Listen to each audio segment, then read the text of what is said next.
Hey there. Tonight we dive into something that'll make you grateful for modern problems. We're exploring what it was really like to be chosen for Aztec sacrifice, a role nobody applied for but thousands somehow got selected anyway. So before we get started, take a moment to hit that like button and subscribe if you genuinely enjoy this kind of content. Let me know in the comments where you're watching from and what time it is for you. It's always fascinating to see our global audience. Now, settle in, maybe grab some headphones, and let's journey back to a time when being picked for anything wasn't necessarily good news.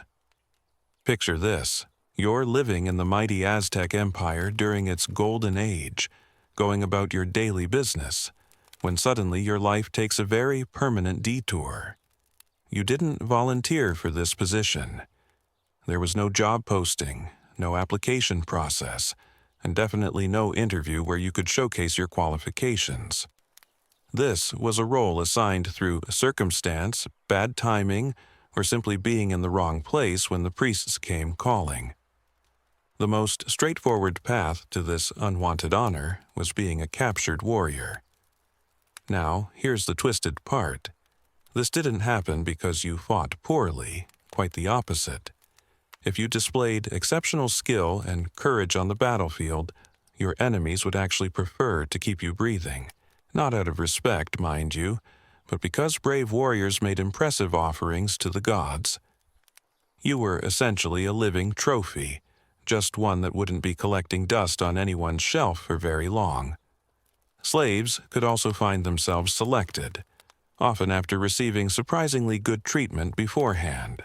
Suddenly, you'd be given fine clothing, better food than you'd ever tasted, and paraded around as the earthly embodiment of a deity. Sounds appealing until you realize this upgrade came with a very specific expiration date. It was like being wined and dined before receiving the ultimate pink slip from existence itself.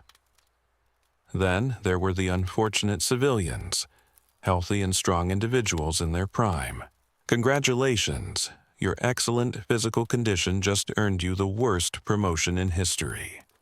You possessed the ideal qualifications for being ceremonially removed from the population, a job offer that came with no negotiation period. From the outside looking in, this role appeared almost glamorous. You'd receive ceremonial garments, sacred jewelry, and crowds would gather wherever you went. People might even look at you with admiration, though, let's be honest, part of that was pure relief that they weren't walking in your sandals. To the Aztecs, you were chosen for the highest possible honor, helping ensure the sun continued its journey across the sky and keeping the cosmic order intact. But here's the reality check.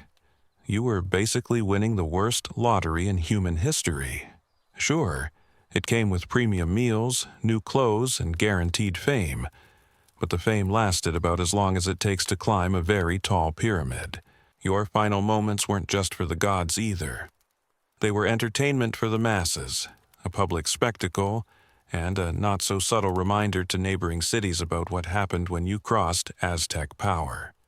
You were about to become famous, all right, but only for roughly 2 minutes before becoming part of ancient history. The priests would remind you daily how special this made you, how your spirit would ascend to the highest heavens, and how your sacrifice would prevent the world from collapsing into eternal darkness. Touching sentiment, really, except for the small detail that none of this changed your rapidly approaching appointment with destiny. Once the priests declared you their chosen one, the real psychological warfare began. They made absolutely certain you understood this wasn't random chance or bad luck. This was destiny, divinely ordained, and you should feel honored beyond measure. The Aztec worldview operated on cosmic reciprocity. The sun rose, crops grew, and civilization thrived because humans gave something back to the gods, and that something was you. This twisted honor came with perks that would make anyone uncomfortable. Suddenly, you were eating like nobility, feasting on rich tamales, exotic fruits, and cacao drinks that commoners could only dream about. Your wardrobe got a complete makeover too. Gone were your everyday clothes, replaced with vibrant cotton garments decorated with intricate patterns and sacred symbols. You might even receive precious jade jewelry, transforming you into a walking advertisement for your upcoming performance. The most unsettling part was how everyone treated you during this final chapter. Priests would visit daily, offering blessings and reminding you of your cosmic importance. Fellow citizens would nod with solemn respect as you passed, some bringing gifts or offerings. Children would point in wonder, and you'd become the center of attention wherever you went. But underneath all this reverence was an unspoken truth everyone knew but nobody mentioned. Your skin would be painted with elaborate designs using brilliant pigments made from minerals, plants, and crushed insects. These weren't random decorations, but sacred symbols that transformed you into living religious art. Red for the rising sun, black for the underworld, white for death itself. The patterns announced to everyone exactly what you were, a walking, talking centerpiece for the upcoming festival. Then came the morning you'd been dreading.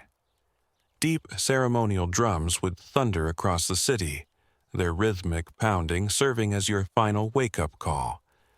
Priests would arrive for last-minute preparations while the entire population gathered in anticipation. You'd be dressed in your finest ceremonial attire, painted with fresh designs, and prepared for the grand procession that would wind through the city streets. The parade itself was spectacular theater. Musicians, dancers, incense bearers, and attendants carrying colorful banners would escort you through crowds of cheering spectators. People lined the streets throwing flowers, shouting blessings, and treating the whole event like the celebration of the year. For everyone else, this was entertainment and religious fulfillment rolled into one unforgettable package. But the real test came when you reached the base of the great temple and saw those steep stone steps stretching upward like a stairway to nowhere good. Each step brought you closer to your appointment with eternity, while the crowd's chanting grew louder and the drums more intense. At the top, priests would perform final rituals with obsidian blades sharp enough to impress modern surgeons, though their bedside manner left much to be desired.